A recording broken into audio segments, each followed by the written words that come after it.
Why does everyone love Christmas markets when it's just the same four things over and over again? It is about time we admitted that Christmas markets are the worst. They are repetitive, predictable, and boring, not to mention crowded and expensive. Whether it's over 300 acres at a London park or obstructing your local pedestrianized high street, Christmas markets have become a staple of the festive period.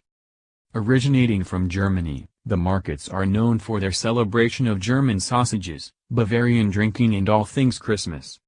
But once you have walked past those first 4 or 5 stalls, isn't it just the same thing repeated over and over again?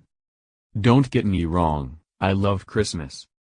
Give me cinnamon-flavored everything and Wham's Last Christmas on repeat from the 1st of October. But through popularity and mass reproduction, we have officially ruined the festive German market.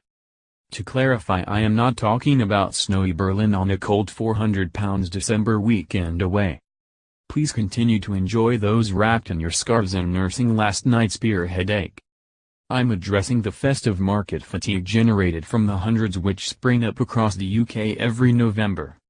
The first market is believed to have been called Striezelmarkt and was held in Dresden in 1434.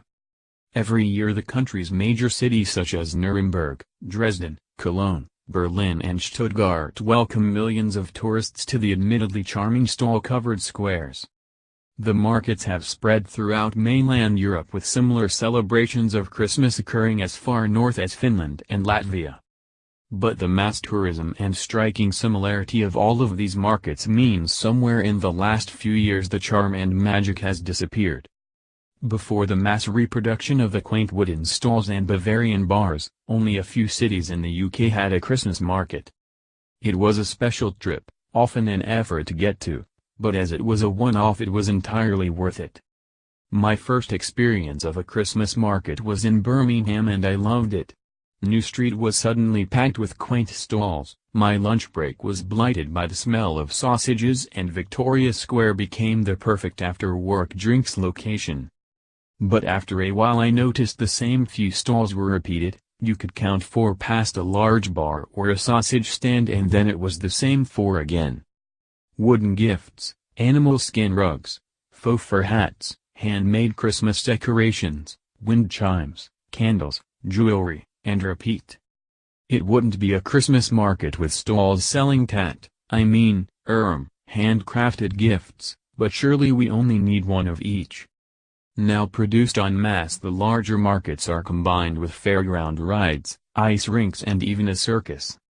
The first time I didn't mind the repetition as it was still a novelty, but that novelty is now dead. Why do we need more than 30 stalls selling wooden fruit bowls, sausages, and customized tote bags? Don't even get me started on the anti-Christmas stalls offering fish and chips and macaroni cheese. Can we all stop pretending ice skating is Christmassy? It's absolutely horrific. 7 gluten-free Christmas puddings to try this December. What time does Winter Wonderland close? And what activities are there to do? We stole Christmas trees from the Germans and have managed to keep them respectable and festive. But we have ruined Christmas markets. My ideal solution would be to go back to just having a few across the country. Combat the Christmas market fatigue before it engulfs the same masses who can't get enough right now. But I will just have to wait until you get as sick as me or until we find another festive pastime to appropriate and ruin. Merry Christmas. More, what time does Winter Wonderland close? And what activities are there to do? More, 8 of the best gluten-free pies to try this winter. More, 21 Christmas gifts for fitness beginners, fanatics and everyone in between.